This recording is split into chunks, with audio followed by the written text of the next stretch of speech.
Hello students, welcome back to you science with BAI channel. स्वागत है आप सभी का हमारे इस चैनल साइंस विद बीएआई में। चलो बेटा, आपको मैं बताता हूँ आज के डेट में आपका कमेंट के अकॉर्डिंग आया था, तो मैं आपको आज के डेट में फ्लो चार्ट बनाना सिखाता हूँ। किसका सर? टिश्यू का। टिश्यू टॉपिक बहुत इंपॉर्टेंट होती है, हमारे क्लास 7 से बिलोंग करती है। Also that is belonging from our class 9 से भी ये बिलोंग करता है, तो उसके बिहाफ पर हम चलेंगे। और कम्पिटेटिव लेवल में भाई नीट से भी ये बहुत ही ज़्यादा इंपॉर्टेंट क्वेश्चन उठते हैं। तो हम फ्लो चार्ट को पहले समझते हैं और नेमिंग को भी समझते हैं। तो आपको मैं बता दूं, जो हमारी टिश्यू होती है, tissue it means similar combinations of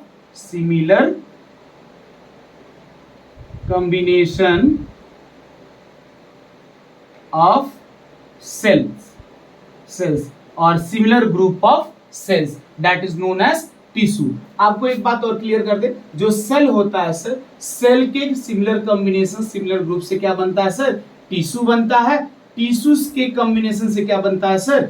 organ बनता है। ऑर्गन के कॉम्बिनेशन से क्या बनता है सर? ऑर्गन सिस्टम बनता है। ऑर्गन सिस्टम बनते हैं, और ऑर्गन सिस्टम के कॉम्बिनेशन से क्या बनता है सर? तो ऑर्गेनिज्म बनता है। और वो ऑर्गेनिजम्स कौन है सर? तो लो, चुन्नू है। इट मींस ऑर्गेनिजम्स हमारे कौन हो सकते हैं? एनिमल्स हो सकते हैं। हमारे ऑर्गेनिजम्स कौन हो सकते हैं? प्लांट हो सकते हैं। ऑर्गेनिजम्स कौन हो सकते हैं सर? तो माइक्रोब्स हो सकते हैं। ये सभी के सभी क्या चीज कहलाएंगे? ऑर्गेनिजम्स कहलाएंगे। ठीक है, तो अब इसके बिहाफ पर आपने ये शॉर्ट में समझ लिया। अब हम आपको बताते हैं इसका फ्लो चार्ट, कि इसके फ्लो चार्ट को हम कैसे ड्रॉ कर सकते हैं। तो ये लो, फ्लो चार्ट हमारा स्टार्ट हो गया।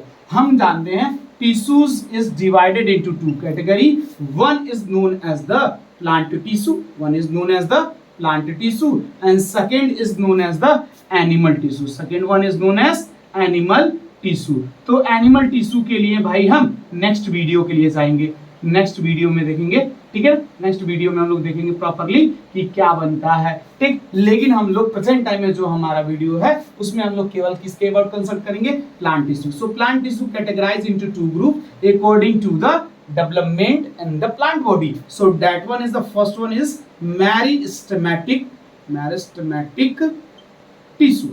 First one is meristematic tissue. इसे हम लोग एक और नाम से जानते हैं, किस नाम से सर?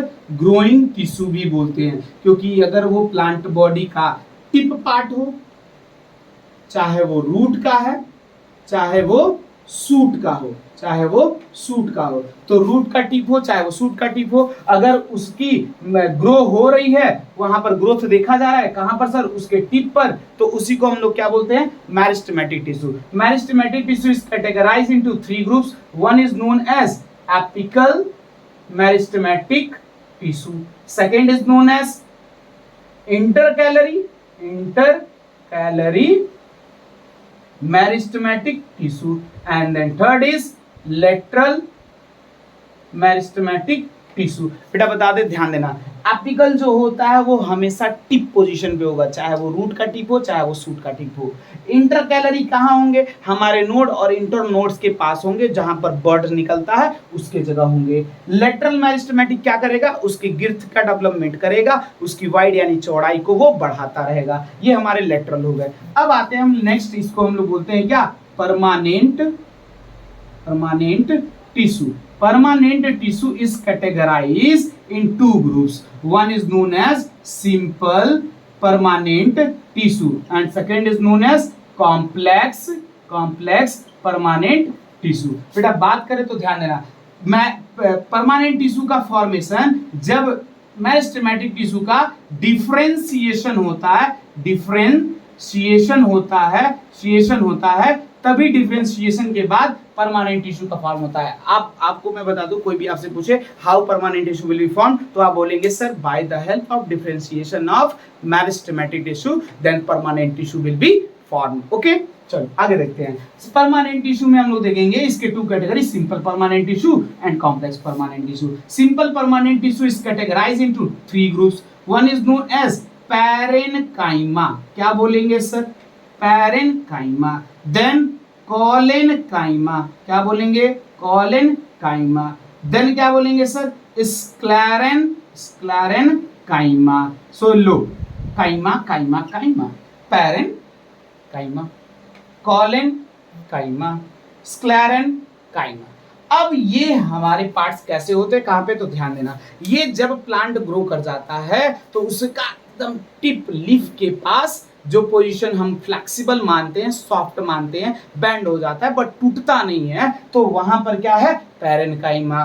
फिर क्या चीज होता है, जो हल्का सा रिजिड रहे, यानी कि बेंड करते हो और पिचक जाता है, यानी कि ब्रेक नहीं होगा बट पिचक जाएगा बस, और सॉफ्टनेस भी रहती है थोड़ी, बट रेजिनेंस मतलब रेजिडिटी भी होता है इसके पास। बट स्क्लेरेन्काइमा को हमने ऐसे बेंड किया और आवाज एक आई, खटाक से टूट गया, तो वो स्क्लेरेन्काइमा हो जाएगा। तो ये प्लांट के पार्ट्स के पास होते हैं। कॉम्प्लेक्स परमानेंट टिश्यू में हम लोग जानते हैं क्या sir, xylem and phloem.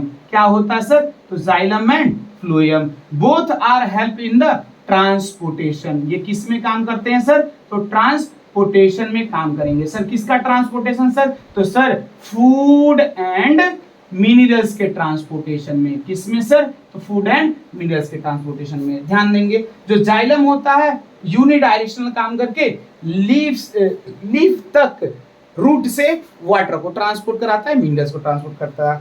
Phloem क्या करता है सर, बाई डायरेक्शनल काम करता है, लीफ के पास से फूड न्यूट्रिएंट्स को ले लेगा और फिर उसके बाद से वो क्या करेगा, होल प्लांट बॉडी पार्ट्स में ट्रांसपोर्ट करेगा। इसके भी 4 एलिमेंट्स होते हैं और इसके भी 4 फॉर्म्ड एलिमेंट्स होते हैं। इसके जो पार्ट्स होते हैं वो कौन होंगे सर, तो ट्रैचीड्स होगा। क्या होगा, ट्रैचीड्स होंगे, ट्रैचीड्स।